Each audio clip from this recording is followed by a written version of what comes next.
محمد يا رسول الله يا حبيب الله አንዲትን ሴት በጋብቻ ሁኔታዋ በሚለካ ዓለም ውስጥ እስልምና የሚለካት በእምነቷ በትዕግስቷና ከአላህ ጋር ባላት ቅርበት ነው። ጋብቻ ለመኖር መዘግየት፣ ውድቀት፣ ቅጣት አይደለም። በአላህ ጥበብ፣ ምህረትና ዓላማ የተጻፈ ምዕራፍ ነው። ይህ ልቧ ለሚጠባበቅ ሴት ሁሉ ማሳሰቢያ ነው። አላህ እንደሚያየሽ እንደሚያከብርሽና ለአንቺ የሚበጀውን እያዘጋጀልሽ ነው።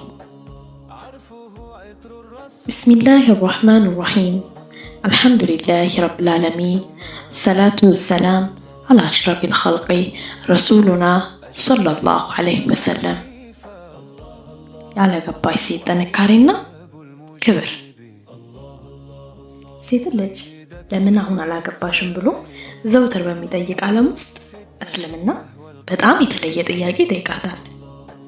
እምነቷ ምን ያህል ጠንካራ ነው? ልቧ ምን ያህል ንጹህ ነው?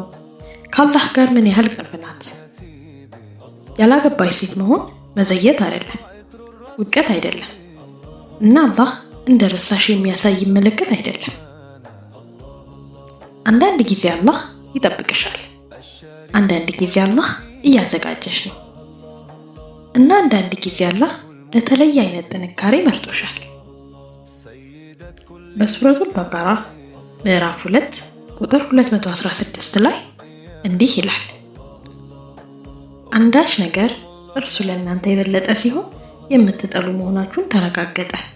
አንዳች ነገር እርሱ ለእናንተ መጥፎ ሲሆን የምትወዱት መሆናችሁን ተረጋገጠ። አላህም የሚሻላችሁን ያውቃል፣ ግን እናንተ አታውቁ። ያላገባች ሴት ከመጥፎ ነገር በፊት ሰብርን፣ ከጓደኝነት በፊት ተወክልን፣ ከሰዎች ጋር ማረጋገጫ በፊት ለራሷ ክብርን ትማራለች። ዱንያ በጉጉት ስትጠብቃት ብቻዋን ከአላህ ጋር መቀመጥን ትማራለች። የሴት ዋጋዋ የጋብቻ ሁኔታዋ አይደለም።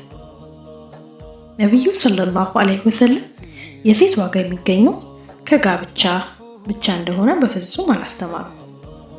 ሴቶችን በኢማን በባህሪያቸውና በትዕግስት አክብሯቸዋል። መርየም አለይሂ ሰላም ያላገባች ነበረች። ሆኖ አላህ በዘመኗ ከነበሩ ሴቶች ሁሉ በላይ መርጧታል። ኸዲጃ ረዲየላሁ ዐንሃ ከጋብቻ በፊት ለዓመታት ነጠላ ነበረች። የአላህ መልእክተኛ ለሳቸው ትልቁ ድጋፋቸው ነበረች። የጊዜ መስመርሽ አልተበላሸም፣ በመለኮታዊ መንገድ የተጻፈ ነው። የተደበቀው ጥንካሬ። ያላገባች ሴት ብዙ ጊዜ ማንም የማያያትን ጦርነት ትጋፈጣለች። ብቸኝነቷን ወደ ዱዓ ትለውጣለች። ከፈጅር በፊት በምታብሰው እንባ ህልሞቿን በአላህ እጅ ውስጥ በቀስታ ታስቀምጣለች። አላህም እያንዳንዱን ሰው ያያል። ሰሒህ ሙስሊም በዘገቡት ሐዲስ ላይ ነብዩ ሰለላሁ ዐለይሂ ወሰለም እንዲህ ብለዋል፣ የሙእሚን ነገር አስደናቂ ነው። መልካም ነገር ከተከሰተ አመስጋኝ ነው። ችግር ቢደርስበት ታጋሽ ነው። ይህም ለእርሱ ጥሩ ነው። በየዓመቱ በክብር ትጠብቂያለሽ።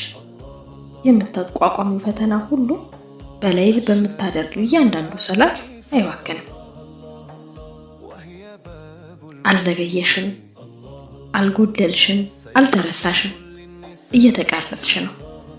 አላህ ሲሰጥ አሁን ለምን መጠበቅ እንዳለብኝ ተረድቻለሁ እንድትይ በሚያደርግ መንገድ ይሰጥሻል። እስከዚያው ድረስ ልብሽን ጠብቂ፣ ነፍስሽን አጠንክሪ፣ ራስሽን በአላህ ውደጂ። ብቸኝነትን የምትወጅበትን መስፈርት በፍጹም አታውጪ። ሁሌም ይህንን ዱዓ በማለት ልብሽን ጠብቂ።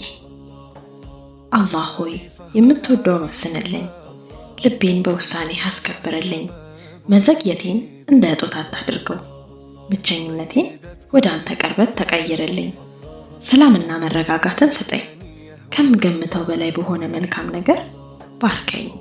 اللهم آمين.